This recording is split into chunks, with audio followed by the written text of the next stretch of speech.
Natukom il-lejla tajba. Dinija xandira diretta mill-Katedral tal-Assunta fil-Belt Victoria, iċ-ċittadella ta' Għawdex. Se nxandrulkom l-ordinazzjoni presbiterali ta' Djaknu Matthew Bajjada mill-parroċċa tal-Viżitazzjoni tal-Verġni Mqazza Marija lil Elisabetta fl-Arb. Il-Knisja Katedrali tinsab mimlija bil-familjari, il-ħbieb ta' ħuna Matthew, parroċċani mill-Arb imma wkoll minn diversi komunitajiet oħra fejn Matthew serva f'dawn l-aħħar snin. L-ordinazzjoni presbiterali huwa l-mument illi fih bitqejjed tal-idejn u id-dilka biż-żejt imqaddes l-isqof jikkonsagra bħala saċerdot lil kandidat għall-ordinazzjoni. Iċ-ċelebrazzjoni tal-lejla sejra titmexxa mill-isqof ta' Għawdex Anton Tewma, flimkien ma' diversi konċelebranti.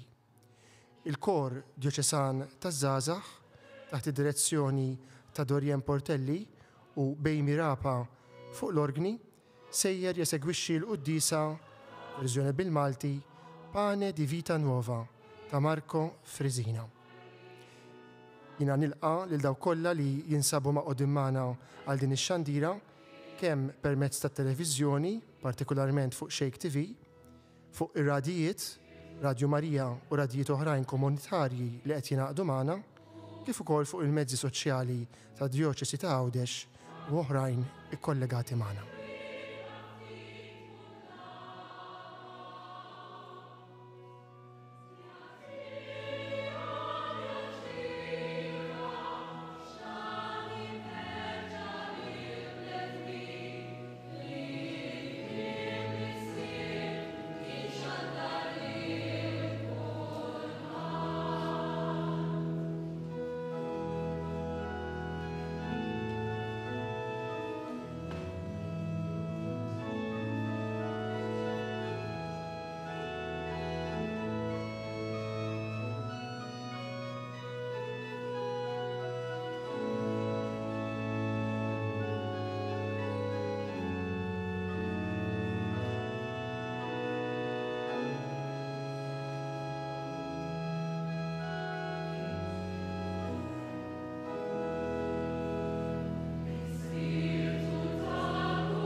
Bieraħ fil-għaxija fis-seminarju djoċesan, is-seminarju tal-Qalb ta' Ġesu, il-komunità djoċesana ħejjiet għal dan il-mument tal-lejla permezz ta' velja ta' talb u adorazzjoni quddiem Ġesu Ewkaristija illi kompliet sa kmieni dalgħodu.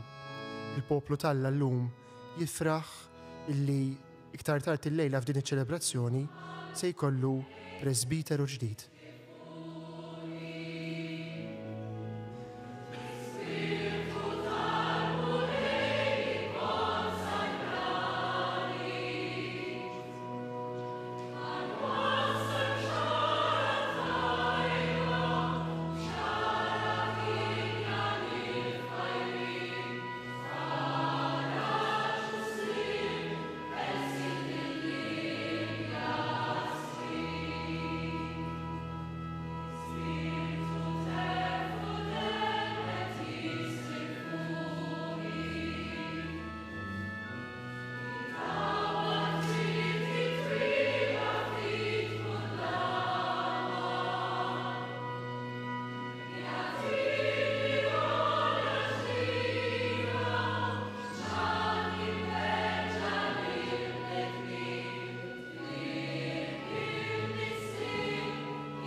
Fisem tal-Missier u tal-Iben u tal-Ispirtu Santu. Amen.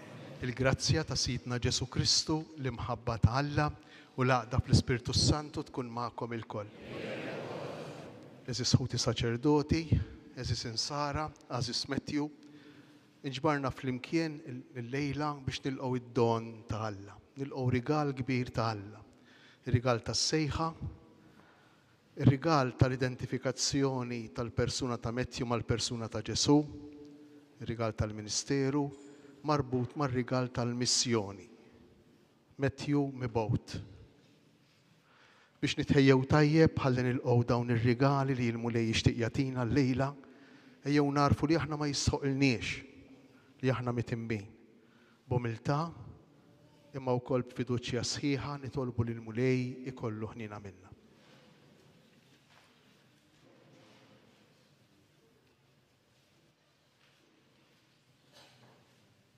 Nitolbu maħfra fl-imkien, nistqar l-Alla li jista' kollox u lilkom ħuti. Li jiena għadnibt ħafna bil-ħsieb, bil-kliem u bil-emin u billi ħallejt mirjieti.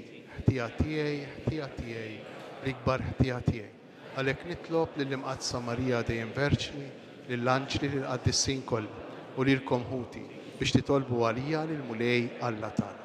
Iħenna lina Alla li jista' kollox, jaħfrilna dnubitna u jwassalna għal ħajja ta' dejjem.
Gloria in excelsis Deo.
nitolbu. U Alla, Inti għamilt lil ibnek il-waħdini il-qassis il-kbiru ta' dejjem. Għati l-għajnuna lil dawk li huwa għażel bħala ministri u amministraturi tal-misteri tiegħek biex jaqdu bil-fedeltà kollha l-uffiċċju li huma aċċettaw. Bibnek Ġesu Kristu Sidna li hu Alla u miegħek jgħix u jsaltan flimkien mal-Ispirtu Santu għal dejjem ta' dejjem. Amen. Liturġija tal-kelma tiftaħ bis-sejħa tal-profeta Ġeremija, meħuda mill-istess ktieb se nisimgħu silta li tirrakkonta din il-ġrajja. L-ewwel qari jixxandar minn Katrin Kawki Periċi Kalaxxone. Qari mill-ktieb tal-profeta Ġeremija. Fi żmien Ġożija, il-mulej kellimni u qalli: qabel ma sawwartek fil-ġuf għaraftek, qabel ma ħriġt minn ħdan ommok ikkonsagrajtek. Jien għedtek profeta fuq il-ġnus. Jien weġibt: Sidi mulej, ma nafx nitkellem għadni żgħir. U l-mulej weġibni: tgħid għadni żgħir, inti tmur kull fejn nibatek u tgħid kull ma nordnalek. La tibżax minnhom, għax jien miegħek biex neħilsek, oraklu tal-mulej. U l-mulej ħareġ idu mesli fommi u qalli l-mulej: ara, għedlek kliemi fuq fommok, ara, jien illum għedtek fuq il-ġnus u s-saltniet kollha biex taqla u tġarraf, biex teqret u tħott, biex tibni u tħawel. Il-kelma tal-mulej. Fis-Salm 56 is-salmista ifaħħar il-fedeltà ta' Alla għaliex mola smewiet it-tjieba tiegħu. Inkantaw flimkien mas-Salm. Alleluja, alleluja, alleluja. Alleluja, alleluja, alleluja. Sħiħa qalbi u Alla sħiħa qalbi, ħananni u ninseġanja. Umroħti u marpa u ċitra, ħanqajjem sbieħ il-jum. Alleluja, alleluja, alleluja. Infaħrek Sidi fost il-popli, nannilek fost il-ġnus. Għax mola jismewiet it-tjieba tiegħek sa sħab il-fedeltà tiegħek.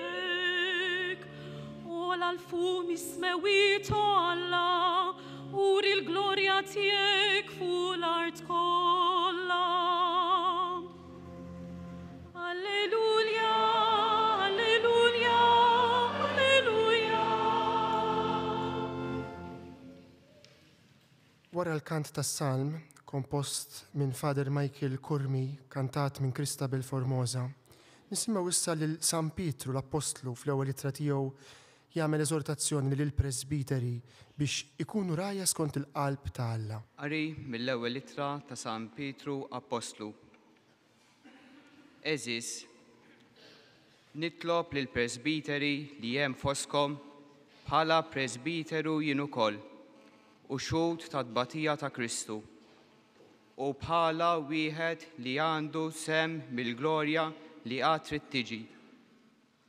Irrow il-merħla ta' Alla f'data fidejkom, ħudu ħsieba mhux bil-fors imma minn qalbkom kif irid Alla, mhux għal lieħ baxx imma bil-ħeġġa tal-imħabba, mhux bħalli kieku taħkmu bil-qawwa fuq dawk li meskom b'xortikom, imma billi tkunu eżempju tal-merħla. Imbagħad meta jidher ir-raj il-kbir, tiksbu l-kruna tal-glorja minsuġa minn wart li ma jitbilx. Il-kelma tal-mulej.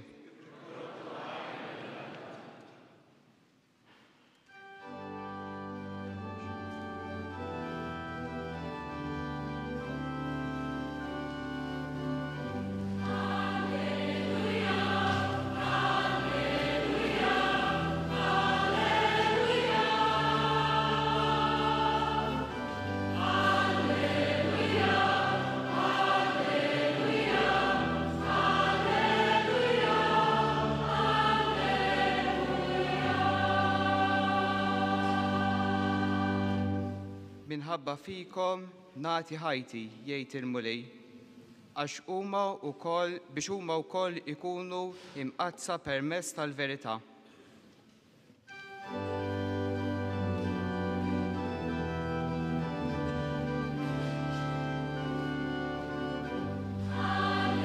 Diaknu mill-Arċidjoċesi ta' Malta, Karl Andrew Xkembri, issa jieħu l-Evanġelarju fuq l-ambone biex minnu tixxandar il-kelma ta' Ġesu innifsu bid-diskors tal-aħħar tiegħu, id-diskors ta' tluq fl-aħħar ċena, kapitlu 15 ta' San Ġwan, il-kmandament il-kbir li ħallilna l-mulej Ġesu, il-kmandament tal-imħabba. Il-mulej ma'kom.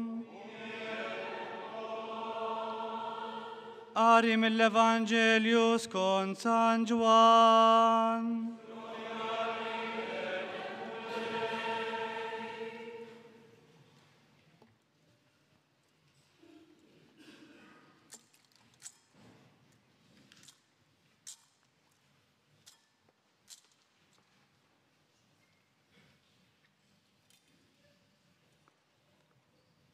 F'dak iż-żmien Ġesu qal lid-dixxipli tiegħu: Dan hu l-kmandament tiegħi, li tħobbu lil xulxin kif ħabbejtkom jien.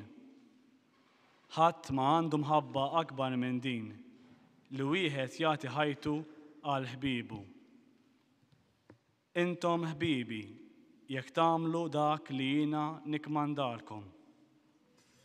Ma nsejħilkomx aktar qaddejja, għax il-qaddej ma jafx jagħmel sidu.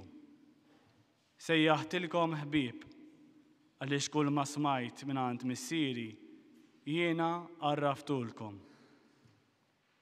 Mhux intom għażiltu lili, imma jien għażilt lilkom u ħtartkom biex tmorru tagħmlu l-frott u l-frott tagħkom jibqa'. Ħalli kull ma titolbu lill-missier f'ismi huwa jagħtihulkom. Dan hu li qiegħed nikkmandakom, li tħobbu lil xulxin. Il-kelma tal-mulej.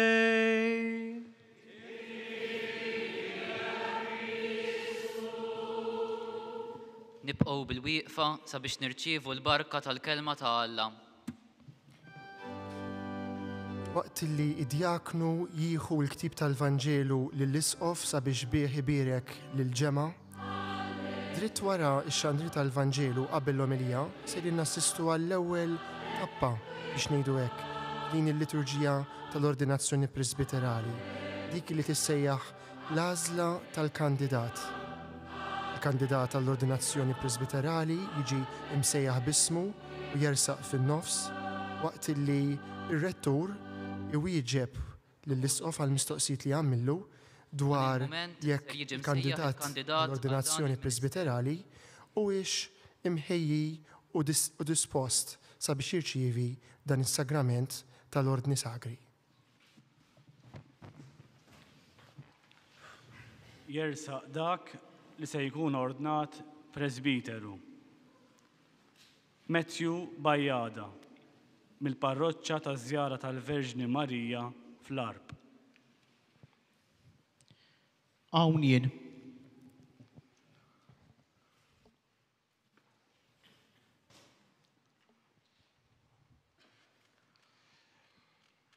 Missier, omna l-Knisja Mqazza titlob minnek li inti tordna lil dan ħuna għal-ħidma tal-presbiterat.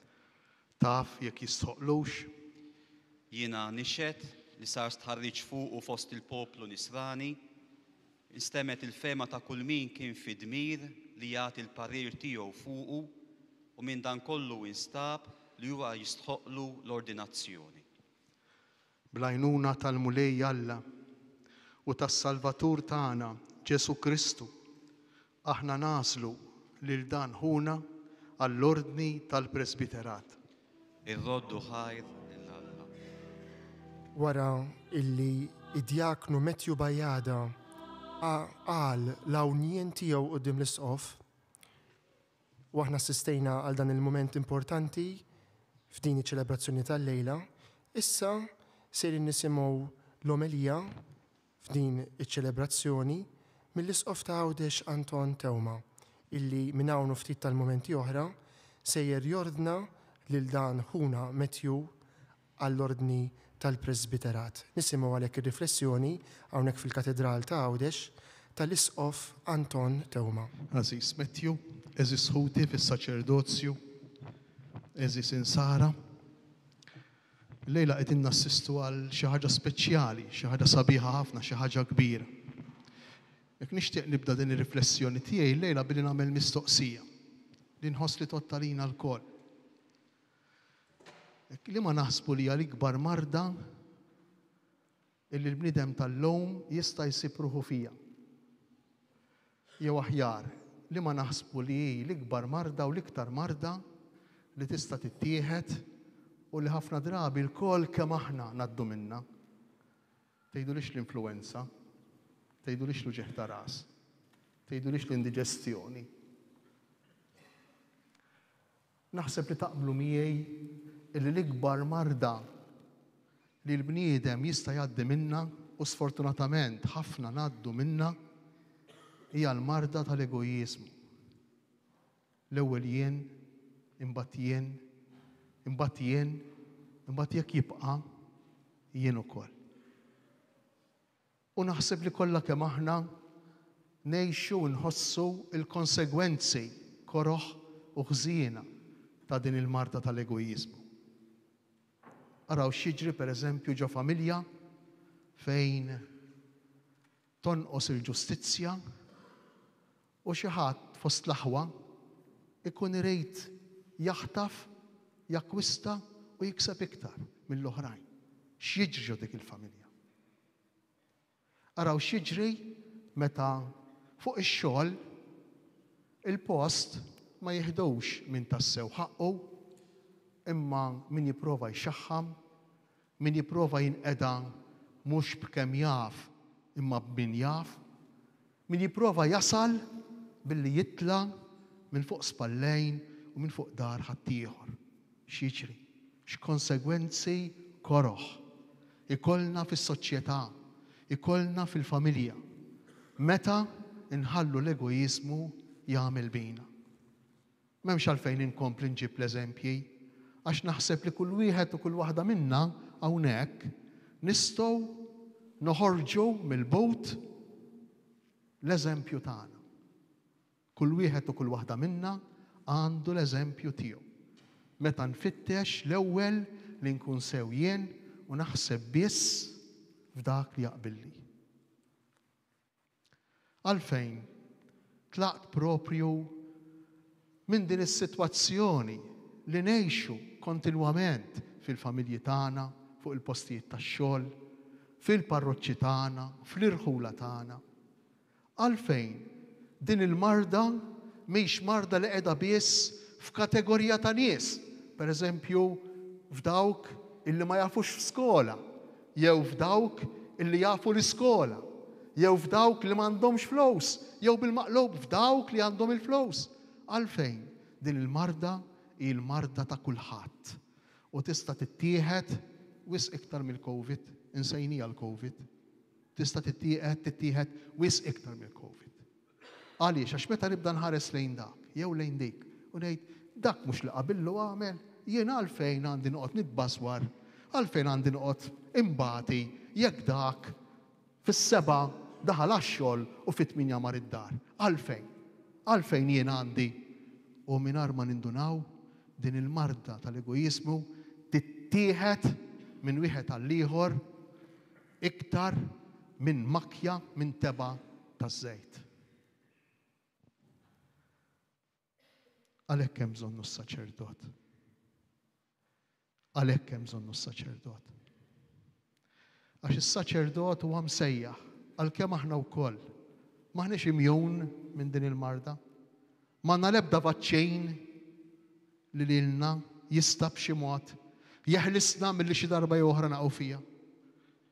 Imma aħna msejħin speċifikament, Aziz Matthew, aħna msejħin speċifikament biex immorru bil-kontra ta' din l-attitudni, bil-kontra ta' din id-drawwa, ta' dan il-mod ta' kif timxej is-soċjetà. X'jiġifieri mmorru bil-kontra? Il-qari tal-lum sabiħ immens. Nistgħu nagħmlu sigħat u sigħat nirriflettu u nitolbu fuqu. Ħanipprova nsemmi xi punti żgħar li jistgħu jgħinuna l-okkażjoni tal-lejla. Alla jħobbna bimħabba kbira. Min hawn iridu nitilqu. Alla jħobbna bimħabba kbira. Anki l-fatt biss li qegħdin hawn, anki jekk forsi hawn minnu mdejjaq fostna, anki jekk forsi hawn minnu marejt fostna, anki jekk forsi hawn minnu preokkupat, forsi b'xi biċċankwiet li ħalla d-dar, jew li se jsejb xi imur, forsi b'xi preokkupazzjoni li ttaqlu minħabba problemi ta' relazzjonijiet, anki jekk u hekk. Il-fatt li qegħdin hawn neżistu ħajjin, xi grazzja x'don. Hija dimostrazzjoni, hija wirja, hija sinjal ta' kemm iħobbna Alla, tal-imħabba ta' Alla lina. U dan Alla mhux biss ħabna billi jżommna ħajjin billi ħalaqna. Imma ħabna billi ħallilna kelma, mo speċjali dik li smajna llum, li trid issamrilna ġorasna, issamrilna ġorasna, ittambrilna u terġa' tambrilna ġorasna li Alla lilna jħobbna bimħabba tal-ġen. Ħobbu lil xulxejn qalilna Ġesu. Imma ma waqafx hemm. Kif ħabbejtkom jien. U għaw jinbidel kollox, kif ħabbejtkom jien. U kif ħabna hu? M'hemmx imħabba ikbar minn dejn kif li wieħed jagħti ħajtu għal ħbiebu. Li wieħed jagħti ħajtu għal ħbiebu kemm sabiħa. Tiswa tikkostjana. Iġġalna mbagħtu aħna jekk nippruvaw nwettquha, mhux aħna biss is-saċerdoti ta' imma l-kol kemm aħna tikkostjana. Imma hawn qiegħda l-verità. Hawn qiegħda l-awtentiċità tal-ħajja ta' kull bniedem kemm jien kapaċi nagħti ħajti biex l-ieħor biex ta' ma' ġenbi jkun sew. Biex l-oħra ta' ma' ġenbi tkun kuntenta. Kemm jien kapaċi nagħti mill-enerġija tiegħi, mid-disponibilità tiegħi, mis-saħħa tiegħi, mill-intelligenza tiegħi għal persuna li hemm ma' ġenbi. Hawn il-ferħ. U dan kollu imur kollu bil-maqlub ta' dak li qed tallimna d-dinja, ta' dak li sfortunatament qegħdin fih. Aħseb għal rasek, aħseb għal rasek, fittex l-ewwel butek, toqgħodx tara l min se tweġġa' imxi bir-rida tiegħek, bil-mod ta' kif taħseb int l-aħjar, tagħtix każ madwarek, tinkwetax għall-oħrajn, kulħadd jaħseb għalih innifsu. Ġesu jallimna bil-maqlub. Mhux kulħadd jaħseb għalih innifsu, le, imma nħobbu lil xulxejn kif ħabna hu. U jkompli l-Vanġelu. Ikompli l-Vanġelu. Sejjaħtilkom ħbieb. Għaliex? Għax sejħilna ħbieb? Għax ħabna b'din l-imħabba. Għax b'dan hu l-mod li jħobbna. Sejjaħtilkom ħbieb għax qedtilkom il-kelma tiegħi, il-kelma li smajt mingħand missieri. U li ma jniedin il-kelma li sema mingħand missieru, jekk mhux biex iħobb. Il-kelma li sema mingħand missieru Ġesu li minni, jekk mhux li jagħti ħajtu għal bniedem għalina, għal dawk li jħobb. U din il-kelma għaddija lilna s-saċerdoti b'mod speċjali u qed jgħaddija lilek il-lejla Metju. Din il-kelma li aħna rridu nħobbu lil xulxejn kif ħobna hu, kif ħabna hu, billi nagħtu tassew lilna nfusna. Kelma li forsi beżżana ftit, kelma li forsi toħloq fina r-reazzjoni tal-profeta Ġeremija fl-ewwel qari. Għadni żgħir, minix kapaċi, għadni żgħir. Serħu raskom li kull meta nħossu fina din l-inkapaċità, din l-inadekwatezza li jien minix kapaċi, hija konferma li l-mulej qiegħed isejħilna. Hija konferma li m'hemmx proġett tagħna, m'hemmx idea tagħna dejn, mhix xi ħaġa li vvintejna aħna jew li rridu aħna. Għaliex għax wijes ikbar minna, wijes ola minna. Allura kull darba li jien inħoss l-inkapaċità tiegħi quddiem sejħa bħal din, ħobb lil ħuk kif ħabbejtek jien, issallab għalih fi kliem ieħor. Kull meta ma nħossniex kapaċi, iċċelebra Metju, kull darba li tħossa, iċċelebra s-sejħa b'xejn li Alla qiegħed jagħmellek u mhux il-proġett tiegħek, mhux ir-rida tiegħek. Għax forsi li kien minnek kont taħraba, kont tbiet minna. Bħalma li kien mill-profeta Ġeremija kien jaħrab u jitlaq. Imma Alla qiegħed hemm preżenti. Alla qiegħed hemm u lill-profeta Ġeremija jgħidlu mur fejn nibatek. Mhux fejn tixtieq int. Fejn nibatek. Forsi kultant anki jien nixtieq noqgħod bil-qeda fuq is-sufan, nara xi ftit television u qallef ftit fit-tablet. Mhux dejjem ikolli aptit kif inkunu aħna l-kol kemm aħna. Mhux dejjem ikollna aptit immorru fejn jibatna u ħafna drabi nirreżistulu lil mulej. Nirreżistulu kif jagħmilu Ġeremija. Mur fejn nibatek, la tibżax minnhom, hekk qallu lil Ġeremija l-profeta, fi kliem ieħor ħajkollok fiduċja fik innifsek. Tibżax minnhom ifisser għafda fik innifsek. Għafda fil-fatt li jinsentejk il-kapaċità, id-don tiegħi biex jien taffaċċjawhom. Kemm ngħixu għadejn aħna? Kemm ngħixu fil-ħajja tagħna l-ewwel wieħed jien ta' nibża naffaċċja persuna, jew nibża naffaċċja persuni għaliex? Mhux għax ma nħobbx lil Ġesu, le, imma għax inħossni m'iniex kapaċi. Għax inħossni li forsi dak se jidħak bija, jew se jgħidu bija, jew mhux se jaċċettawni. U lil Ġeremija jgħidlu la tibżax minnhom. Iktar tard jgħidu la tibżax minnhom għax inkella nbeżżek jien minnhom. U hekk tiġri, hekk jiġri. Jekk nibżgħu minnhom, jekk nibżgħu minn dawk li nistgħu naħsbu li ma jaċċettawniex jew ma jilqawniex, verament il-mulej jibbeżżana minnu. Jitlobna nagħmlu għatt ta' kuraġġ u jkompli Alla permezz lill-profeta Ġeremija jgħidlu qed impoġġi l-kelma tiegħek fuq fommok kemm sabiħa, mhix il-kelma tagħna. Il-kelma ta' Alla jpoġġi l-kelma tiegħu fuq fomna. U allura bil-fors Ġesu fil-Vanġelu jkompli jgħid mhux intom għażiltu lili, imma jien għażilt lilkom. Kemm jagħmel sens dal-Vanġelu. Mhux aħna għażilna lilu.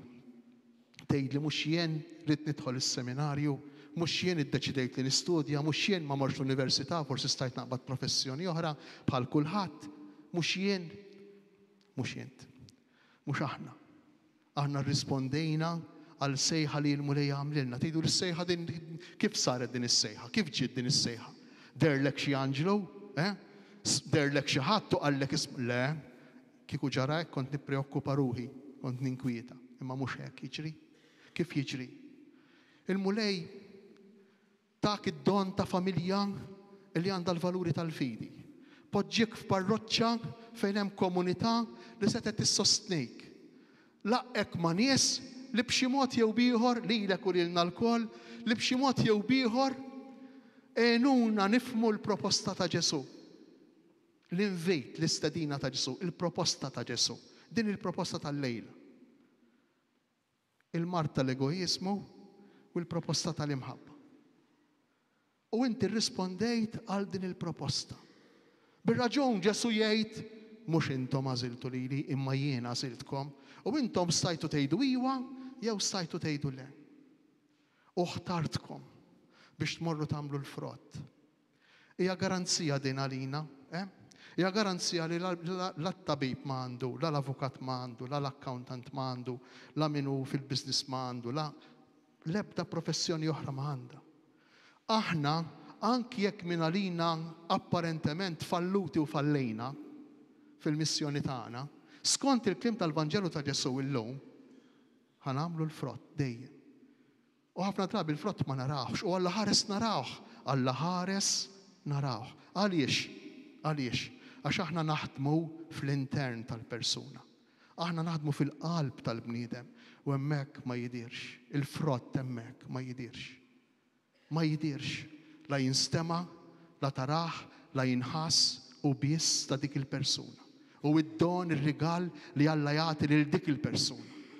Allura anki jekk minn għalina fallejna, anki jekk nisbaljaw ma' triq, anki jekk żbaljajna ma' triq li mhix ħaġa tajba, mhix sew li nagħtu skandli, imma anki jekk żbaljajna ma' triq għax aħna bħal ħaddieħor bnedmin tad-demm u l-laħam.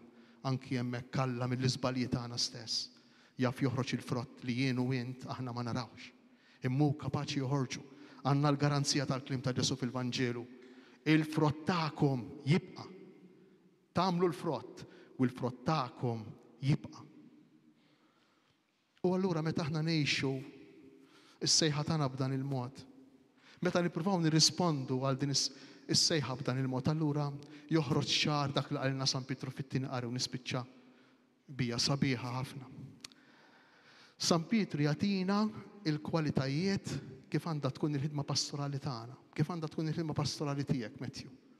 Isemmi 3 affarijiet u isemmi l-opposites kemm sabiħa jgħid iraw il-merħla talla, iraw il-merħla talla, ħudu ħsieba.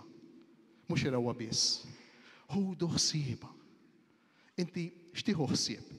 Tieħu ħsieb xi ħaġa li hija għażiża għalik.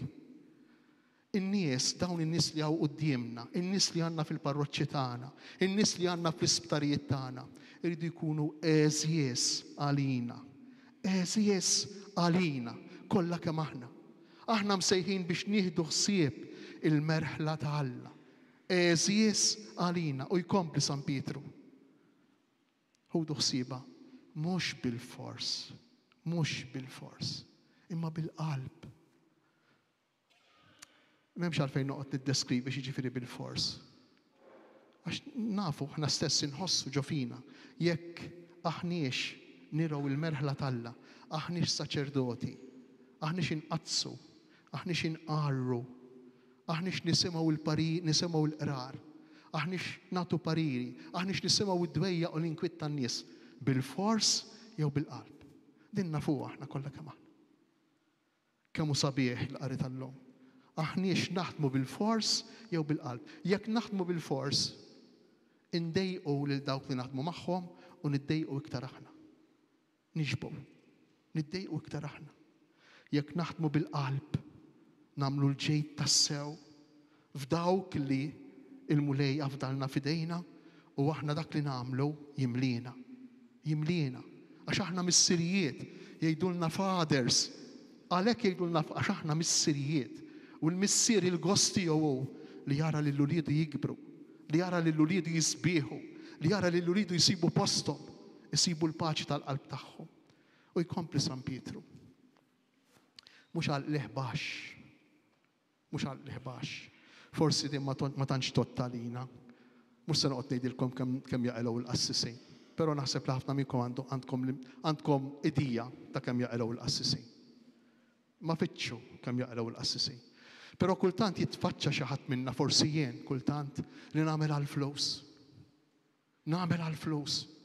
U inti tinduna u aħna nindunaw li hawn li xiġri meta x-xogħol li nagħmel San Pietru da mhux jien. Meta l-ħidma tagħna tispiċċa ħidma biex nakkwistaw għall-flus. Dak li nagħmlu jispiċċa sempliċement mezz għal skop żbaljat li għalina jsir iktar importanti. Il-ġejt, il-flows, li takwista, li nakkwistaw. Ejjew inserħu rasna illi Alla jipprovdi lil min jagħti bil-qalb. Ejjew inserħu rasna li l-flows qatt ma jonqsu, mhux lil min igeddes u lil min jiġbor. Il-flows qatt ma jonqsu lil min jagħti. Min jagħti dejjem isib xi jagħti. Min jiġbor u jgeddes qatt ma jkollu biżżejjed. Min jagħti dejjem isejb xi ħaġa x'jagħti. U Alla jipprovdilu x'jagħti. Mhux għal l-ħbax jgħidilna San Pietru l-oħra. Għodu attenti biex ma tħadmux il-kura tagħkom bil-qawwa bil-poter fuq l-oħrajn. Bis-seta fuq l-oħrajn palli kieku aħna nieħdu post Alla. Palli kieku aħna nafu kollox. Palli kieku aħna l-awtorità u l-aħħar kelma le qed ngħixu fi żmien ta' sinodalità. Qed ngħixu fi żmien fejn il-Knisja qed tistedinna biex kemm jista' jkun naħdmu flimkien, nisimgħu lil xulxejn. Nistaqsu lil xulxejn. Nagħtu pejs lil parir tal-oħrajn. Mhux ta' bejnietna biss is-saċerdoti imma b'mod speċjali tal-lajċi. Qed ngħixu dan iż-żmien sabiħ fil-Knisja. U San Pietru jgħid noqgħdu attenti biex ma tħadmux il-ministeru tagħkom bil-qawwa bil-poter. Irridu noqgħdu ħafna attenti għalija dejn, għax ħafna drabi lanqas biss nindunaw, ikunu bżonnijiet tagħna li jkunu fil-fond fl-inkonxju tagħna u li mingħajr ma nindunaw fil-ħidma tagħna u forsi fil-pastorali tagħna u fl-għajnuna li nagħtu n-nies imma nkunu qegħdin inħaltu ħafna minn dan il-poter, ħafna minn din il-kilba l-flus u ħafna minn dan is-sens ta' dmejr naħdmu bil-fors. Ew nitolbu lil mulej l-lejla mhux biss għall-Mettju, għall-Mettju b'mod speċjali, mhux biss għas-saċerdoti, imma lina kollha kemm aħna, il-koll kemm aħna. Biex nifhmu narfu il-Vanġelu għandna bżonnu, il-kelma tal-Alla għandna bżonna. Qed ngħidu bdejna billi jedna li qed ngħixu fi żmien fejn il-marda l-kbira hi l-egojiżmu u naħseb li kollha kemm aħna naqblu fuqha. Kollha kemm aħna naqblu fuqha. Allura ejduli intom hemmx bżonn, ejduli hemm bżonn verament tal-Vanġelu ta' Ġesu. U ejduli hemm bżonn verament ta' nies li mhux biss ixandruh, imma li jippruvaw jgħixuh.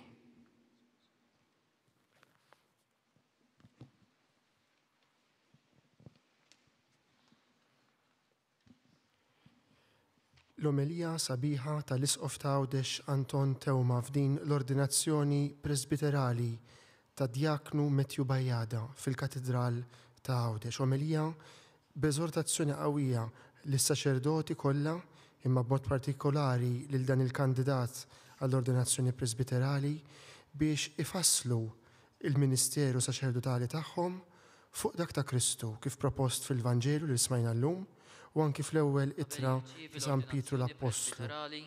U issa se nidħlu għal liturġija propja tal-ordinazzjoni presbiterali li fija momenti sbieħ ħafna, momenti qawwija, sinifikattivi, bil-ġesti, bil-kliem u bil-kant.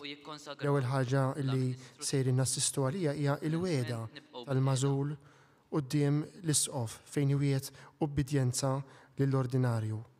Wara dan imbagħad flimkien mal-Knisja kollha nitolbu għalih bil-kant tal-litanija tal-qaddisin sakemm naslu għat-tqejjid tal-idejn u t-talba sabiħa ferm rikka tal-ordinazzjoni.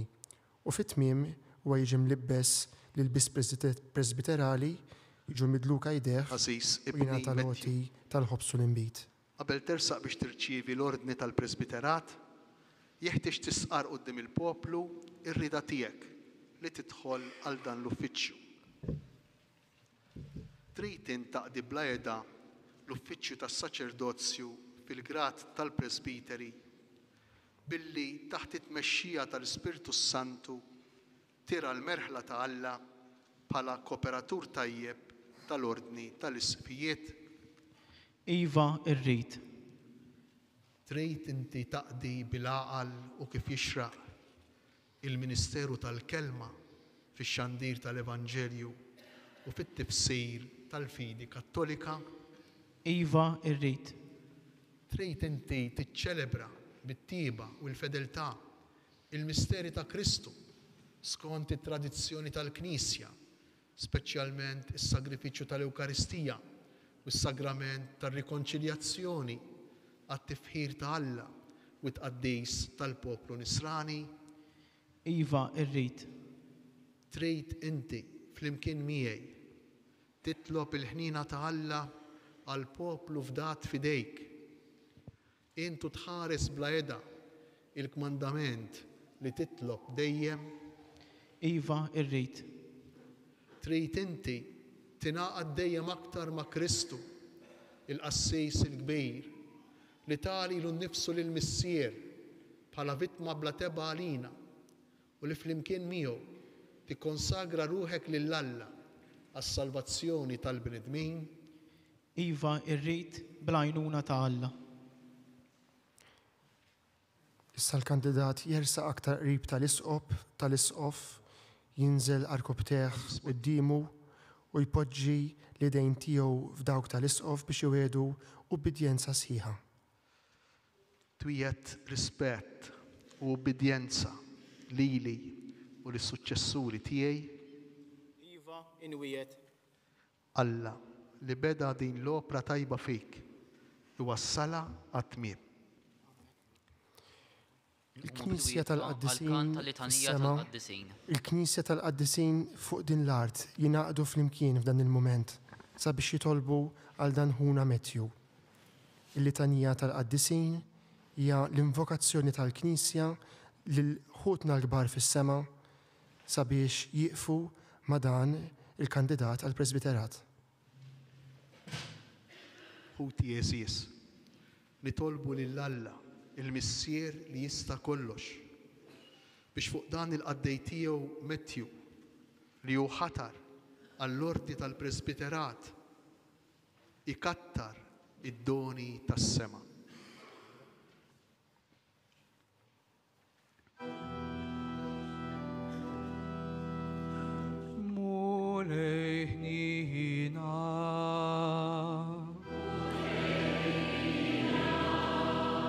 Kristu ħnina,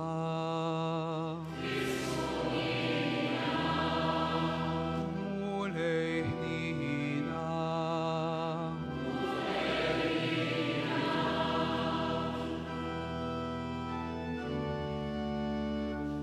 Adi Samario Mala,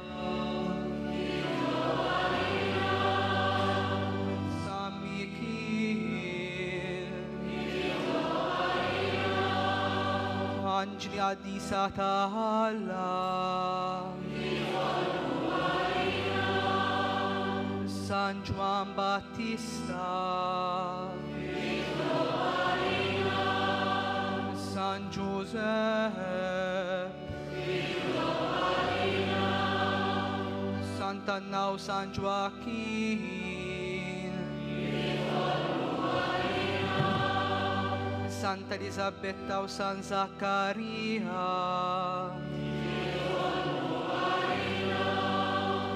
intom il-patriarki u il-profeti,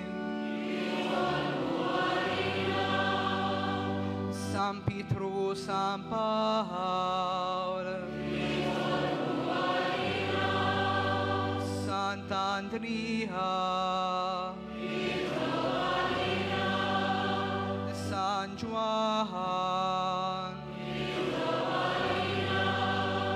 San Matteo, intom l-apostli u l-evangelisti, Santa Maria Maddalena, intom id-disċipli tal-mulej,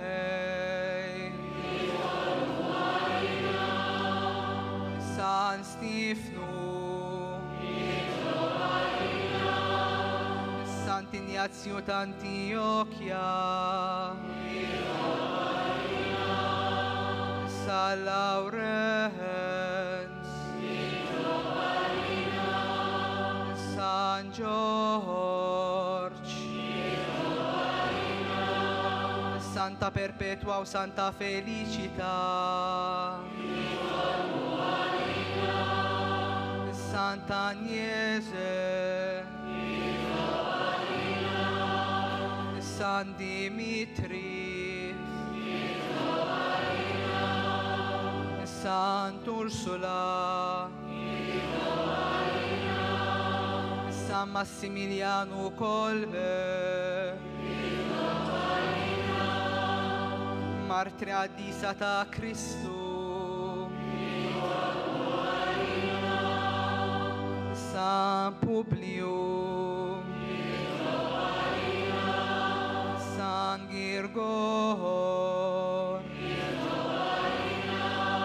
Sant'Uistin,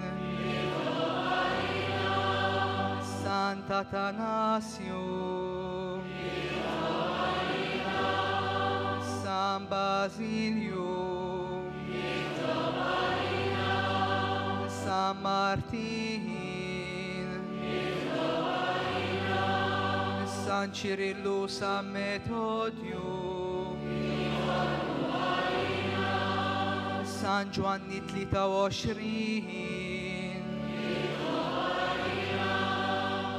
San Giovanni Paolottini, Sant'Anton Abati, San Benedetto,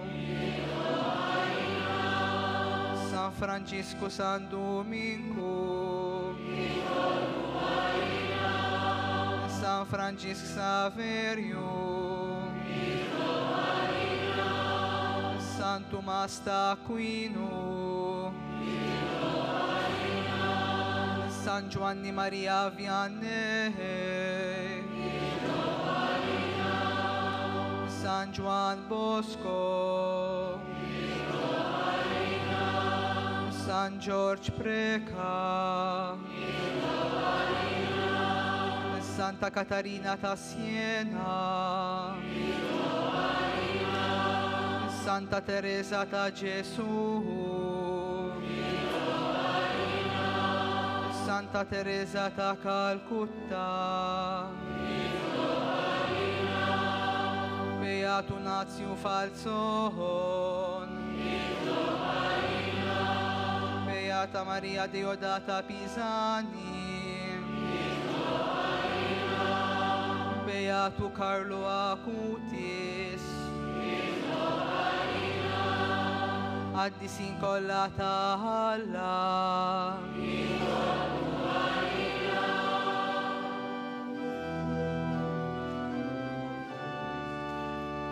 Unihina mana,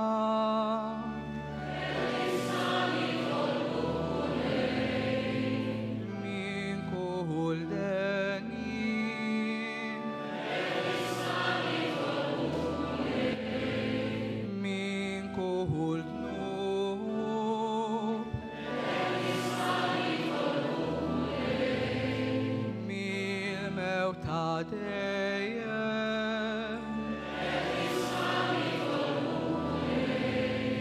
bl-inkarnazzjoni tiegħek,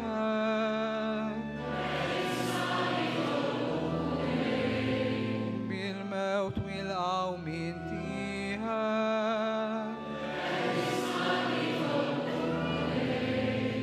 bil-miġja tal-Ispirtu Santu,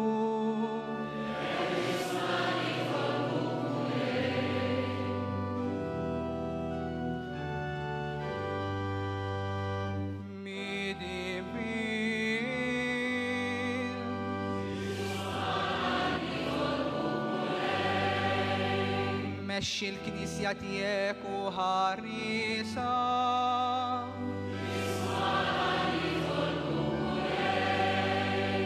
żomm il-Papa u l-ordnijiet kollha tal-Knisja fir-rabta mqazza tiegħek,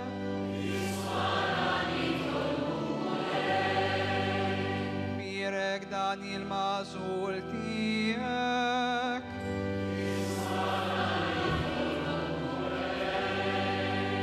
birek u għaddes dan il-magħżul tiegħek,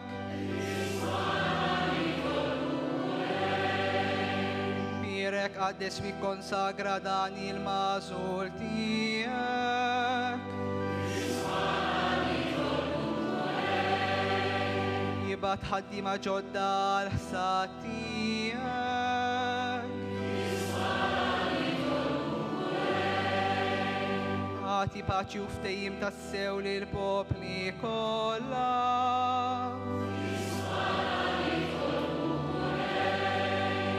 U riħdina ma' kull min hu imġarrab.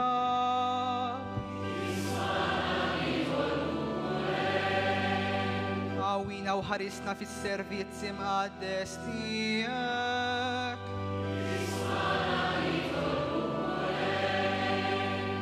Ġesu iben tal-ħaj.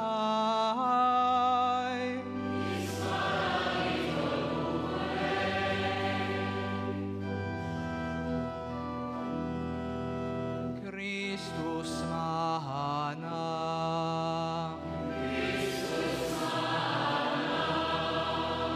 Kristu ila tal-btana.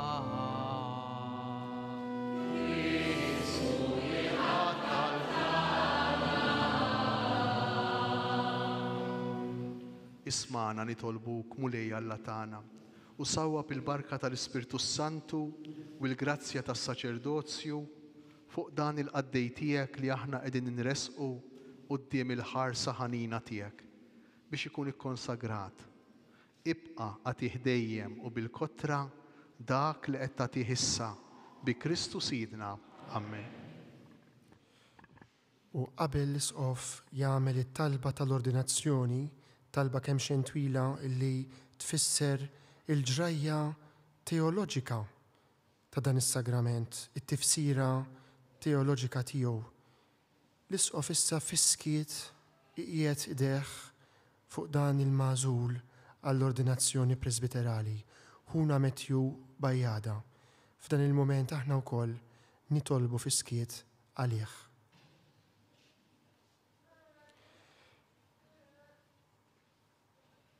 U kif għamel l-ewwel l-isqof, jagħmlu issa wkoll is-saċerdoti l-oħra konċelebranti. Wieħed jgħaddu quddiem Matthew u jqiegħdu idejhom fuqu. Il-ġest ta' tqejjed tal-idejn għandu tifsira spiritwali profonda ħafna. Il-barka, il-qawwa, il-grazzja tal-Ispiritu s-Santu li issa ninvokaw ukoll il-Veni Creator Spiritus, innu antik fil-Knisja li jinvoka il-qawwa tal-Ispiritu Qaddis ta' Alla fuq il-poplu tiegħu.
Spiritu Qaddis li ħlaqtna, ejja lil moħda u lilna, imla bil-grazzja tiegħek il-qlub li int ħlaqtilna. Int l-akbar don ta' Alla li tieqaf dejjem magħna, għajn ħajja nar imħabba u qawwa tar-ruħ tagħna. Int tqassam 7 doni, int lit il-leminija tal-missier minnu mwiet fik blerf l-snamonija. Ixel id-dawl is-sensi, kebbes il-qlub l-imħabba u saħħaħ dan ġisimna mill-mart li fih jitrabba.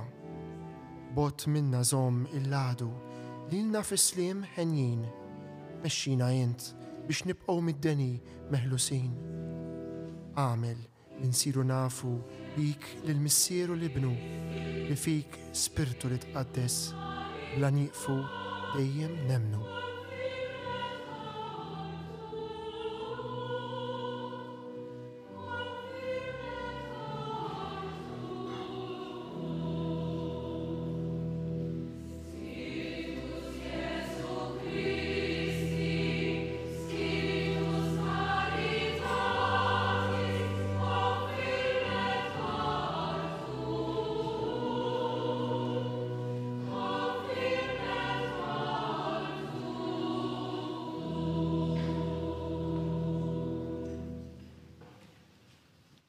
Kun maħna mulej missier qaddis, Alla ta' dejjem li tista' kollox. Minnek id-dinjità li għandu kull bniedem. Int qassam il-grazzi kollha. Bejk kollox jimxi l-qudiem, kollox jitqawwa. Int biex issawwar poplu saċerdotali, fiħdanu bil-qawwa tal-Ispirtu Santu, tqassam f'ordnijiet diversi il-ministeri ta' Kristu ibnek. Sa minn żmien il-patt il-qadim briti mistiċi twaqfu l-uffiċċji u kottru. Għalhekk meta qed lil Mosè u lil Aaron biex imexxu u jqazzu l-poplu, għażilt irġiel oħra ta' dinjità u grat inqas minnhom biex imseħbin magħhom jgħinuhom fil-ħidma tagħhom. Hekk fid-deżert inċerrit l-ispirtu ta' Mosè fir-roħ ta' 70 raġel bil-għaqal biex hu bl-għajnuna tagħhom seta' jmexxi aħjar il-poplu tiegħek. Hekk ukoll inċerrit fuq il-quli ta' Aaron il-milja tas-saċerdozzju ta' missierhom biex seta' jkun hemm qatt biżżejjed ta' qassisejn skont il-liġi għas-sakrifiċċji fis-santwarju li kienu xbija u del tal-ġid li kellu jiġi. Fl-aħħar nett imbagħad missier qaddis, intbagħat fid-dinja lil ibnek lil Ġesù, l-Apostlu u l-Qassis il-kbir tar-reliġjon li nistqarru. U bl-Ispirtu Santu offra lilu nnifsu lilek bħala vittma safja u sieħeb fil-missjoni tiegħu lill-Apostli imqadsejn fil-verità u żidilhom bħala sħabhom irġiel oħra biex ixandru u jwettqu l-ħidma tas-salvazzjoni fid-dinja kollha. U issa lilna wkoll dgħajfejn kif aħna. Għatina n-nies li neħtieġu biex jenuna aħna u naqdu is-saċerdozzju apostoliku. Għati nitolbuk missier li tista' kollox, id-dinjità tal-ordni tal-presbiterat lil dan il-qaddej tiegħek Matthew. Ġeddet fih l-ispirtu tal-qdusija. Għamelu Alla li jilqa' minn għandek l-uffiċċju tat-tieni grad, jgħozzu u jżommu għal dejjem u bl-eżempju ta' ħajtu idaħħal ir-rażan fl-imġiba. Jalla jkun ħaddiem tajjeb li jaħdem jitfejt mal-ordni tagħna biex it-tagħlim tal-Evanġelju bix-xandir tiegħu jagħmel bil-grazzja tal-Ispirtu Santu kotra ta' frott fi qlub il-bnedmin u jasal satru fl-art kollha. Ħajkun flimkien magħna amministratur fidejl tal-misteri tiegħek biex il-poplu tiegħek jiġġedded bil-ħasejl tat-twelid ġdejd fil-Magħmudija u jkollu l-ikel tar-Ruħ mill-altar tiegħek u l-midinbejn jiksbu mill-ġdejd il-ħbiberija miegħek u l-morda serħan u faraġ fil-mar tagħhom. Ħaj jissieħeb magħna biex jitolbok tħenn għal poplu fdat lilu u għad-dinja kollha. Hekk il-ġnus jinġemgħu il-koll flimkien fi Kristu u jsiru l-poplu wieħed tiegħek li jilħaq il-milja tiegħu fis-saltna tiegħek. Bibnek Ġesù Kristu Sidna li hu Alla u miegħek jgħix u jsaltan flimkien mal-Ispirtu Santu għal dejjem ta' dejjem. Amen.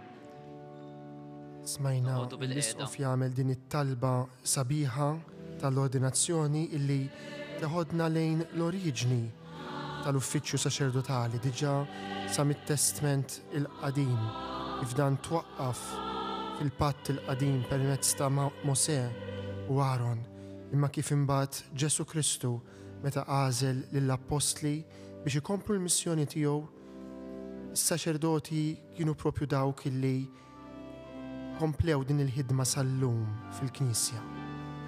Qed naraw bħalissa lill-Djaknu Matthew illi issa dawn il-momenti qed jiġi ordnat presbiteru, diġà tqiedu fuqu l-idejn tal-isqof u tas-saċerdoti l-oħra, jiġi mlibbes l-istola u l-pjaneta li hija l-ilbis propju liturġiku tas-saċerdot waqt il-quddiesa.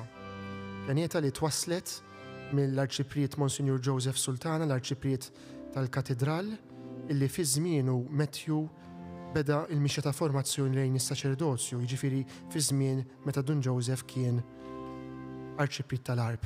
U tlibbes il-pjaneta mbagħad mill-Arċipriet attwali tal-parroċċja tiegħu tal-Arb, Monsignor Trevor Sultana. U issa id-dilka tal-idejn biż-żejt imqaddes tal-Griżma.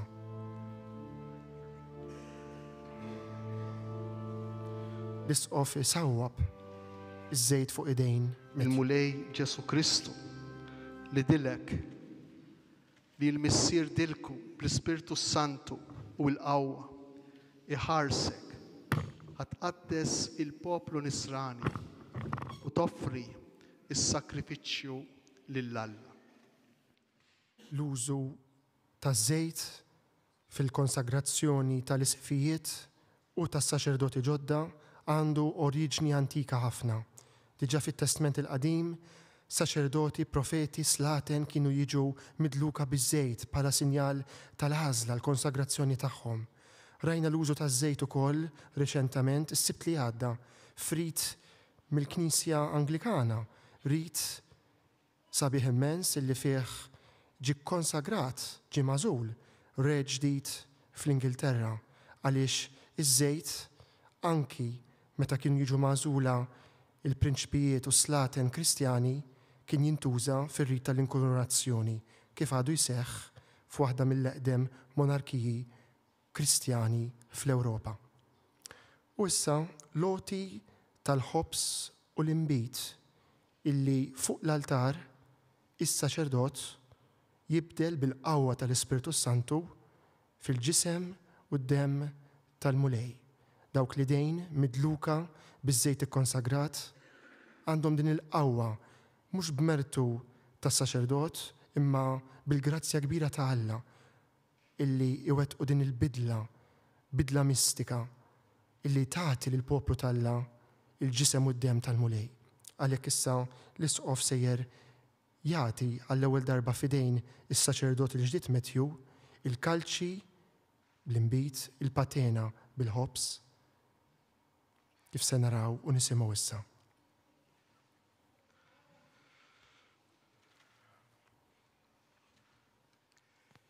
Aziz Matthew, ilqa l-offerta tal-poplu qaddis li se ssir lill-Alla. Ifhem sewwa dak li se tagħmel. Fassal ħajtek fuq dak li se jkollok f'idejk. Għamel li ħajtek tkun tixbaħ il-misteru tal-imħabba tas-salib ta' Kristu. U l-aħħar parti ta' dan ir-rit loti tal-paċi, l-isqof li jagħti l-paċi lis-saċerdot il-ġdid Matthew.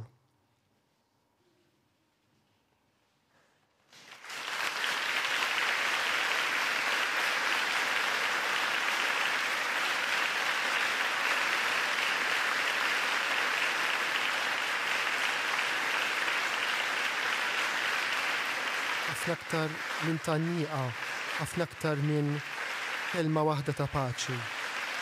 Imma dialogu li jfisser ħafna bejn ir-raj u dak li jkollabora miegħu issa jidħol bħala parti mill-Presbiterju Djoċesan. Is-saċerdot il-ġdid Matthew Bajjada viżibilment emozzjonat. Id-dmuħ jireċ minn għajnejh, dmuħ ta' ferħ, dmuħ li jirrifletti wkoll dik ix-xewqa kbira tiegħu li tassew jipparteċipa fil-Ministeru tar-Raj il-Kbir il-Mulej Ġesu. Tan-nieqa wara tal-Vigarju Ġenerali Monsinjur Tarċis Camilleri, tar-Rettur tas-Seminarju Dun Richard Nazzareno Farrugia, il-Viċi Rettur Dun Samuel Grek, id-Direttur Spiritwali tas-Seminarju u formators oħra illi għenu lil Matthew fil-mixja ta' formazzjoni tiegħu. Issa wkoll it-tannieqa tal-Arċipriet tal-parroċċa tiegħu Dun Trevor Sultana. U ikomplu presbiteru wara l-ieħor janqu lil dan ħuhom li issa issieħeb magħhom fl-ordni tal-presbiterat. Waqt li il-kor taħt id-direzzjoni ta' Dorien Portelli minn fuq il-Gallerija tal-Organi tal-Katedral tal-Assunta kanta dan l-innu sabiħ, żejt il-ferħ, żejt li jikkonsagra.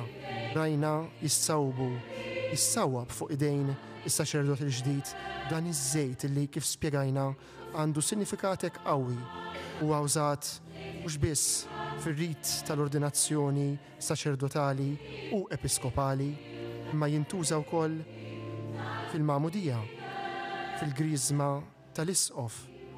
U imbagħad ukoll żejt ieħor illi kien ġimbierek f'ħames ix-xirka jintuża wkoll fis-sagrament tal-Griżma tal-Morda. Imma kif għedna aktar kmieni, imur li hemm ukoll għaliex anki f'riti oħrajn, mhux fil-Knisja Kattolika, imma fil-dinja Kristjana, żejt għandu din it-tifsira. Kif rajna, diġà semmejt, fir-rit tal-inkoronazzjoni tar-Re Karlu III tal-Ingilterra s-sibt li għadda.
jidher li ġest mingħajr preċedenti l-isqof isejjaħ ukoll lill-familja, il-ġenituri u oħt is-saċerdot il-ġdid Matthew sabiex kif għamlu s-saċerdoti qabel, ħafna minnhom kellhom sehem fil-formazzjoni lejn is-saċerdozju ta' Dun Matthew, issa wkoll huma jitilgħu jagħtuh it-tannieqa tal-paċi, tannieqa ta' mħabba illi tawh sa mill-ewwel mument tal-ħajja tiegħu meta kien għadu tarbija tat-twelid, tannieqa illi bija komplew jakkumpanjawh tul ħajtu kollha, tannieqa illi bija se jkomplu jakkumpanjawh anki tul il-ministeru mhux dejjem faċli tas-saċerdozju li huwa issa beda jaqdi. Saċerdot il-ġdid emozzjonat għall-aħħar f'dawn il-momenti trasformattivi tal-ħajja tiegħu. Id-dilka biż-żejt, it-tqejjed tal-idejn wettqu fih din il-grazzja sagramentali tat-tieni grad tal-ordni sagri. U issa minn hawn il-quddiem Dun Matthew sejjer jikkonċelebra mal-isqof u s-saċerdoti l-oħra fil-quddisa li tkompli bil-liturġija tal-Ewkaristija. L-offerti diġà jinsabu fuq l-altar u għalhekk il-kor issa ikanta l-innu tal-offertorju waqt li tkompli iċ-ċelebrazzjoni tal-quddisa hawnhekk mill-Katedral tal-Assunta fejn qed niċċelebraw flimkien mal-Knisja f'Għawdex saċerdot ġdid Dun Matthew Bajjada mill-parroċċa tal-Arb.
Jitolbu ħuti biex is-sagrifiċċju tiegħi u tagħkom ikun joġob l-Alla l-Missier li jista' kollox.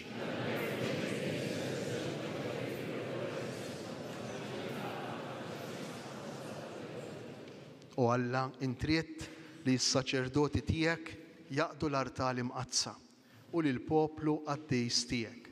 Għamel li bis-saħħa tas-sakrifiċċju li se nofrulek, is-servizz tagħhom ikun dejjem jogħġbok u fil-Knisja tiegħek jagħmel frott li jibqa' dejjem.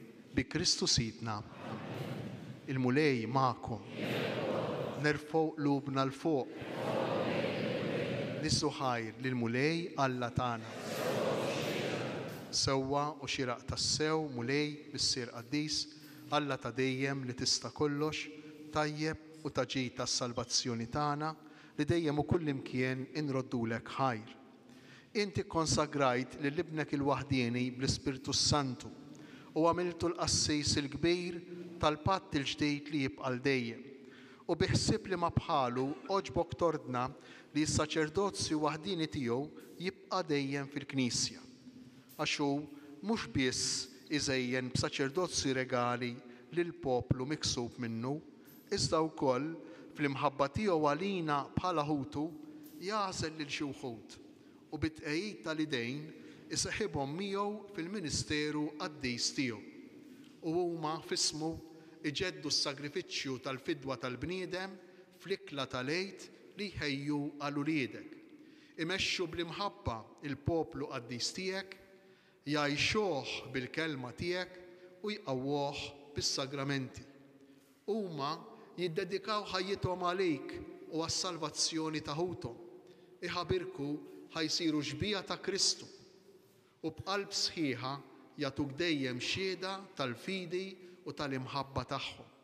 Għalhekk mulej aħna wkoll mal-anġli u l-qaddisin kollha tiegħek infaħruk u b'ferħ kbir intennulek.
Missier ħanin, miċ-ċokontana nitolbuk bibnek Ġesu Kristu Sidna, ilqa u bierek dawn l-offerti safja u qaddisa li ġibna għas-sakrifiċċju.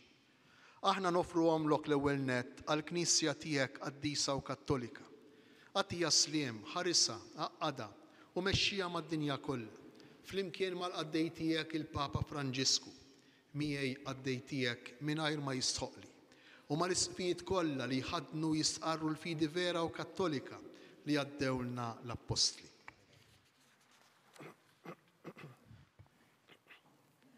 Ftakar mulej fil-qaddejja tiegħek.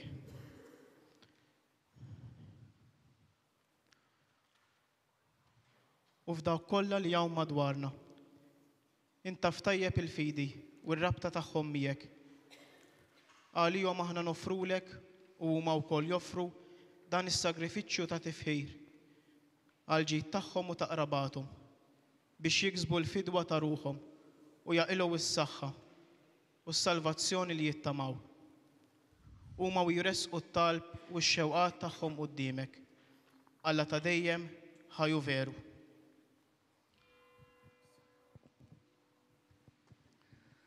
Mseħbin ma' Knisja kollha f'xil-kawata ta' mħabba, nġeddu bil-qima t-tifkira tal-glorjusa dejjem Verġni Marija, Alla u Sidna Ġesu Kristu, tal-Arus tagħha San Ġusepp, tal-Apostli bil-Martir tiegħek Pietru, Pawlu, Andrija, Ġagbu, Giovanni, Tomas, Ġagbu, Filippu, Bartolmew, Mattew, Xmun u Taddew, Linu, Kletu, Klement, Sistu, Corneliu, Ciprian, Laurenz, Crisogonu, Giovanni u Pawlu, Kozma u Damjan, u tal-qaddisin tiegħek kollha, għal mirti bit-talb tagħhom inna f'kollox ħarisna.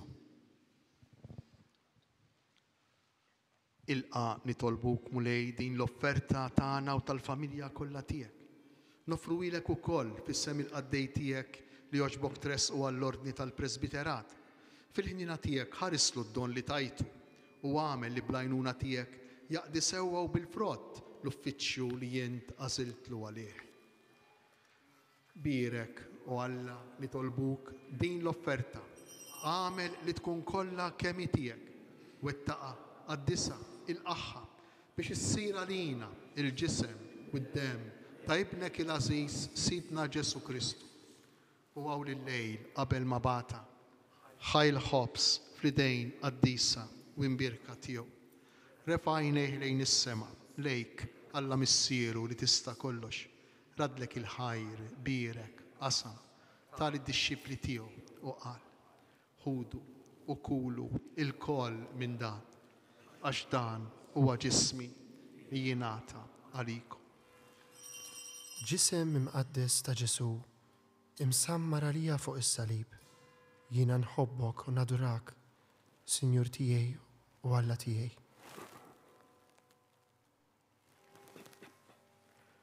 Ekku koll wara l-ikla, ħadan il-kalċi għażiż fl-idejn qaddisa u imbirka tiegħu. Reġa' rakt il-ħajr, birek, tal id-dixxipli tiegħu u qal: ħudu u jxorbu minnu il-koll, għax dan huwa l-kalċi ta' demmi tal-patt il-ġdid li jibqa' l-dejjem. Id-demm li jixxerret għalikom u għall-bnedmin kollha għall-maħfra tad-dnubiet. Għamlu dan b'tifkira tiegħi.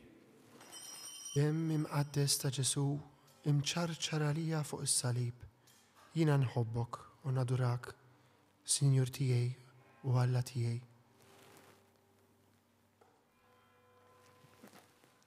Dan hu il-misteru tal-fidi.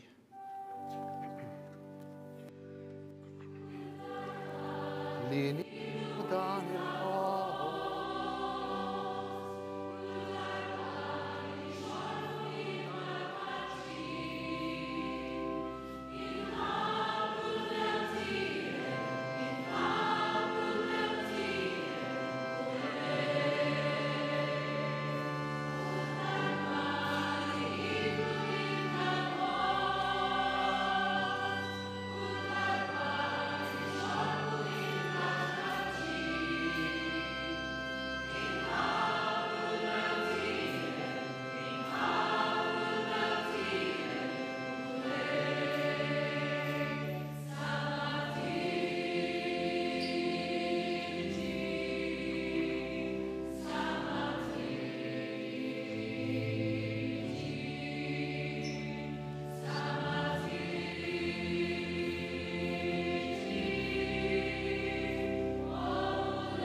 għalhekk mulej aħna ministri tiegħek u l-poplu qaddis tiegħek, aħna u nagħmlu dan b'tifkira tal-passjoni mqazza tal-istess ibnek Ġesu Kristu Sidna, tal-qawmin tiegħu mill-imwiet u tat-tluħ glorjus tiegħu fis-sema.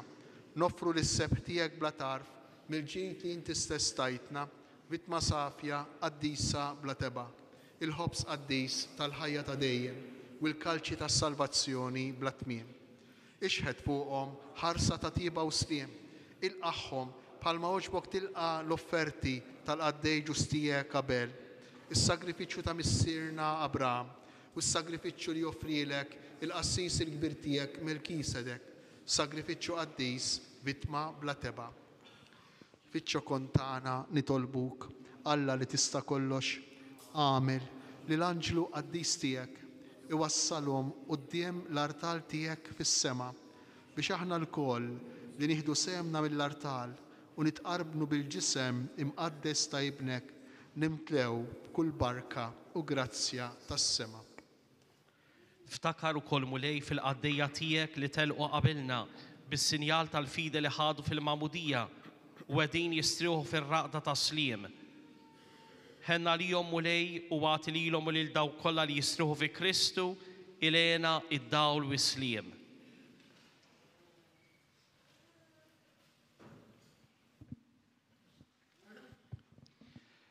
li l-kol midinbin għaddejja tiegħek li nittamaw fil-kotra tal-ħnina tiegħek għatina sem fix-xirka tal-qaddisin apostli u martri tiegħek Ġwanni, Stifnu, Mattija, Barnaba, Ignazju, Alessandru, Marcellinu, Pietru, Felicita, Perpetua, Agata, Lucia, Agnese, Cecilia, Anastasia u tal-qaddisin tiegħek kollha. Daħħalna fil-wirt magħhom mhux għall-merti tagħna, iżda l-ħnina u l-maħfra tiegħek bi Kristu Sidna. Bih mulej, indejjem taħlaq u tqaddes dan il-ġid kollu, timlih bil-ħajja, dbirku u tqasmu lilna.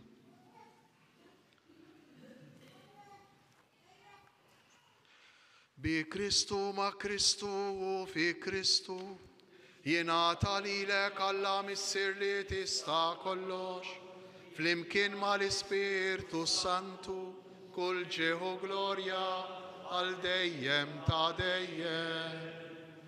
Amen.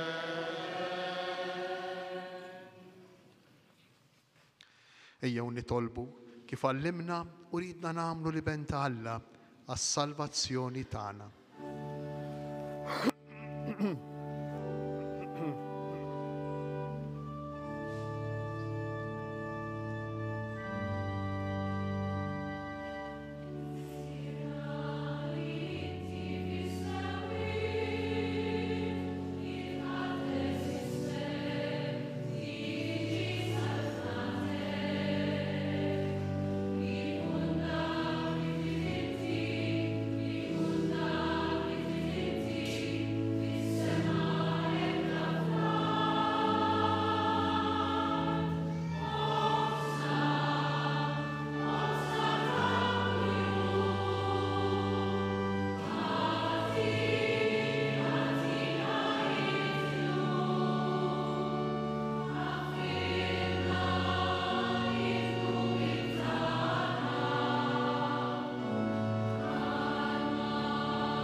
Eħlisna nitolbuk mulej minn kull deni.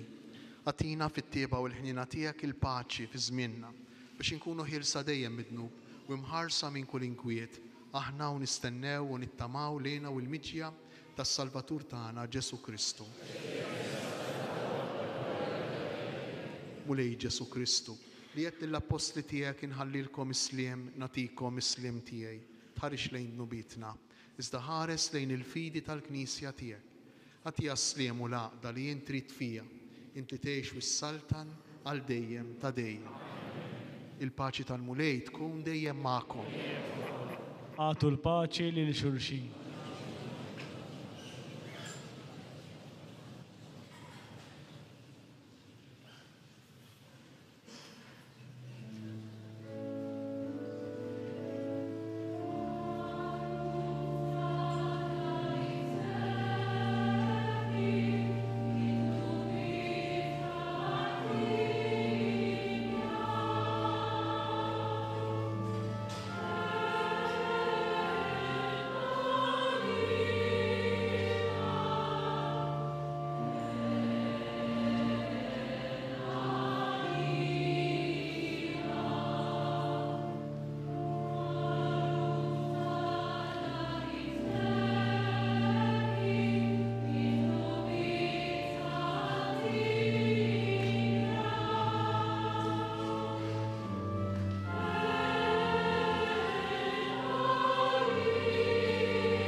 dan hu l-ħaruf ta' Alla, dan hu Ġesu li jneħħi d-dnub tad-dinja.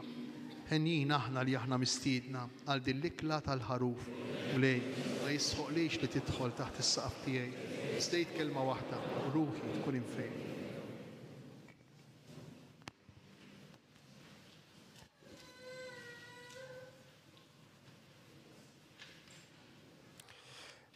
L-antifona ta' tqarbin f'din il-quddisa bil-liturġija tal-ordinazzjoni presbiterali tgħid Missier Qaddis, ikkonsagrom permezz tal-verità kif intbat lili fid-dinja hekk jien bat lilhom fid-dinja. Diskors meħud mid-diskors saċerdotali, id-diskors ta' tluq ta' Ġesu fl-aħħar ċena u jħallilna lill-apostli u l-dawk illi jiġu warajhom l-isfijiet u s-saċerdoti u d-djakni kollaboraturi tagħhom sabiex iwasslu il-verità. Is-saċerdot huwa dak illi huwa mibgħut sabiex iwassal il-kelma ta' Alla u l-Ewkaristija. Ma fuq kollox huwa msejjaħ biex isir hu stess obs maqsum, kelma maqsuma għall-bnedmin.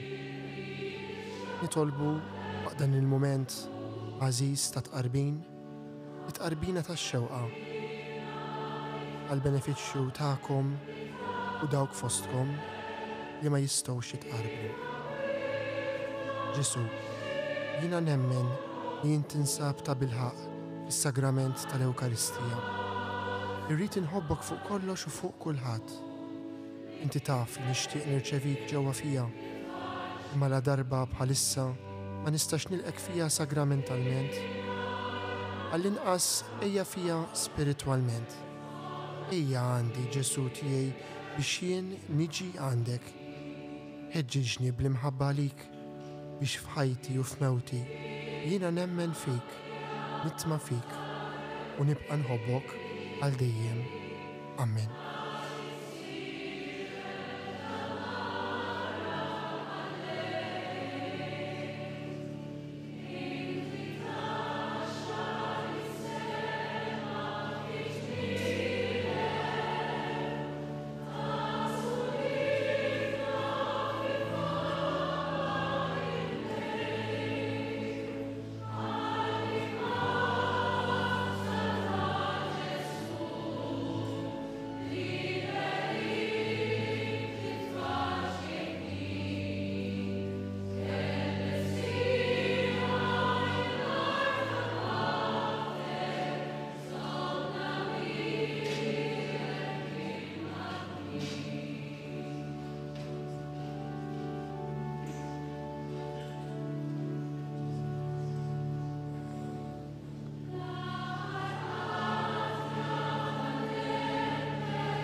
Fuq arranġament ta' Marjella Spiteri Ċefaj, smajna l-kori kanta l-innu sabiħ li aħna nafuh bħala Tina il-ħlewwa, l-innu l-qalb ta' Ġesu, innu li tagħna il-poeta nazzjonali Dunkarm Bsajla, fuq mużika ta' maestro Giuseppe Caruana. U issa minn talba sabiħa ta' San Franġisk ta' Assisi nisimgħu Alto e glorioso Dio, o Alla l-aktaroli u glorius.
Kien f'dan il-katedral ta' Għawdex illi nhar il-ġimgħa 17 ta' Ġunju tas-sena l-oħra, is-saċerdot il-ġdid illi qed nifirħu miegħu illum ġie ordnat djaknu mill-eċċellenza tiegħu Monsinjur George Frendo Dumnikan, Arċisqof Emeritu ta' Tirana Durres fl-Albanija.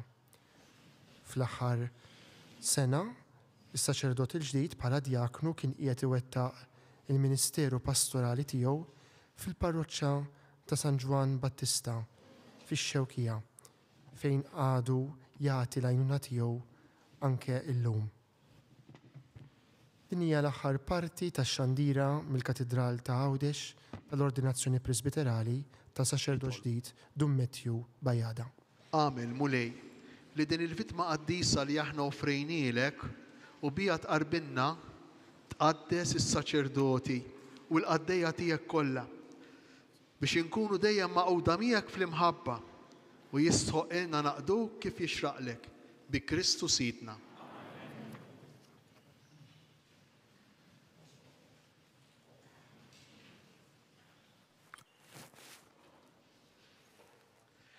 Il-mulej magħkom. Alla li waqqaf u jmexxi l-Knisja iħarsek dejjem bil-grazzja tiegħu biex bil-fedeltà kollha taqdi il-Ministeru ta' Presbiteru. Amen. Jagħmlek għaddej u xogħol fid-dinja tal-imħabba u l-verità tiegħu u Ministru fidejl ta' rikonċiljazzjoni. Amen. U jagħmlek tassew raj li tagħti lill-fidili il-ħobb sħaj, il-kelma tal-ħajja biex dejjem aktar jikbru fl-għaqda tal-ġisem ta' Kristu. U lilkom il-koll li tinsabu hawn miġbura fl-imkien iberikkom Alla li jista' kollox, il-Missier, l-Iben u l-Ispirtu Santu. Amen. Morru fil-paċi ta' Kristu. Inroddu ħajr lillah.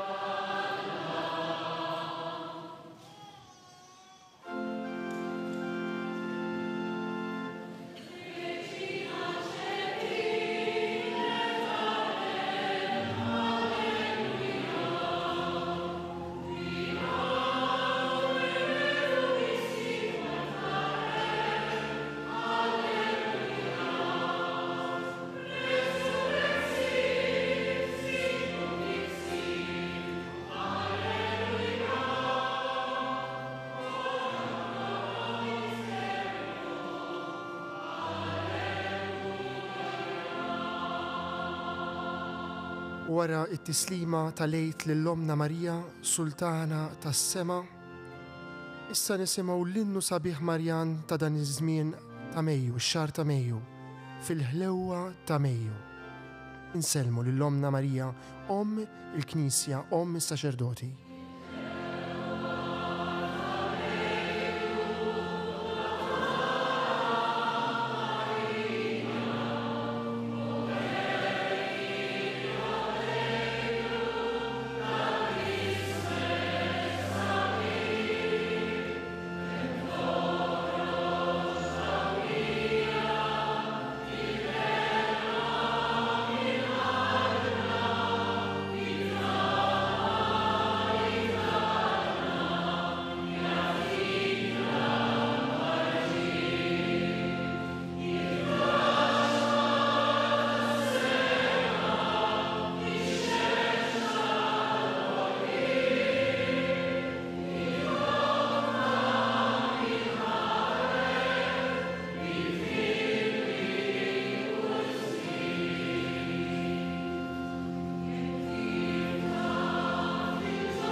Il-Knisja f'Għawdex illum għandha saċerdot ġdid.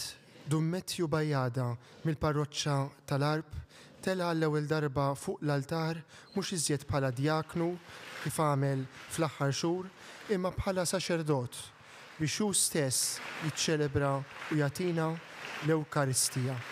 L-applaws imqanqal mill-ġemma miġbura fil-Knisja Katedrali, applaws u ċabxib ta' ferħ ma' dan is-saċerdot il-ġdid.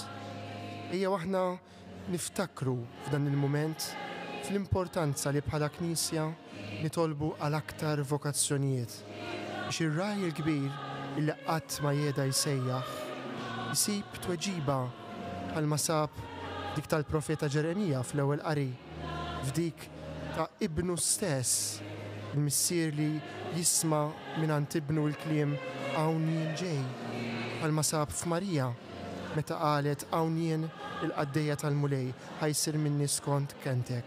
Hekk ukoll f'tant żgħażagħ, irġiel u nisa ta' żmienna jsib qalb miftuħa u lesta biex tgħidlu iva għas-sejħa li hu jagħmlilha. Bil-Katedral tal-Assunta fil-Belt Victoria Għawdex assistejtu għal din ix-xandira diretta ta' din l-ordinazzjoni presbiterali immexxija mill-Isqof ta' Għawdex Anton Tewma. Il-Kor Djoċesan taż-Żgħażagħ taħt id-direzzjoni ta' Dorien Portelli bej mirapa fuq l-orgni anima din il-liturġija kant u n-nijiet u esegwixxa il-qudiesa ta' Marco Frisina Pane di Vita Nuova. Grazzi lilkom illi segwejtuna permezz tat-televiżjoni u r-radju u l-mezzi soċjali. Islima partikolari il dawk li segwewna fuq Shake u fuq Radio Marija. Jew nżommu it-talb tagħna anke fil-jiem li ġejjin is-saċerdoti kollha imma b'mod partikolari lil dan is-saċerdot il-ġdid illi illum qed jibda il-Ministeru Presbiterali tiegħu. Qabel nagħlqu din ix-xandira waqt li nirringrazzja lil dawk kollha illi għamluha possibbli, nixtieq nfakkarkom f'inizjattiva illi f'dan ix-xahar ta' Mejju qed tieħu id-Djoċesi ta' Għawdex. Wara li nhar is-Sibt li għadda ġie ċelebrat xema lejl imdawwal fil-Belt Victoria, matul il-bqija tal-jiem ta' Mejju sal-aħħar ta' Mejju fis-sotterran għall-Kurja Vescovili fit-Repubblika il-Belt Victoria, intom tistgħu taraw wirja mill-isbaħ dwar il-kelma ta' Alla b'diversi esebiti interessanti, tkun miftuħa mit-2 sal-ħadd id-9 ta' filgħodu sas-sija ta' wara nofsinhar. Nħeġġukom anki għas-sejħa tal-Isqof tagħna Anton Tewma biex f'din is-sena pastorali niffukaw aktar fuq il-kelma ta' Alla biex issibu l-ħin u żżuru din il-wirja. Mill-bqija jiena Francesco Piottart ma tfadalli xejn li nirringrazzjakom illi kontu magħna għal din ix-xandira mill-Knisja Katedrali ta' Għawdex fiċ-Ċittadella insellmilkom u nixtieqilkom il-kumplament tas-serata tajba.